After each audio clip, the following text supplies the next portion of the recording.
చినుకులలోన కరగిపోయే ఇచ్చోటనే భూగులేలు రాజన్యుని అధికార ముద్రికల్ అంతరించే ఇచ్చోటనే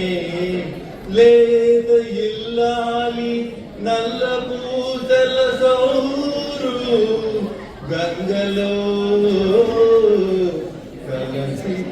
కలసిపోయే ఇచ్చోటనే ఎట్టి పేరెన్నికల్గన్న చిత్రలేఖకుని కుంచియ నశించే ఇది పిశాచులతో నిటాలేక్షనుండు గచ్చె కదలించి ఆడు రంగస్థలము ఇది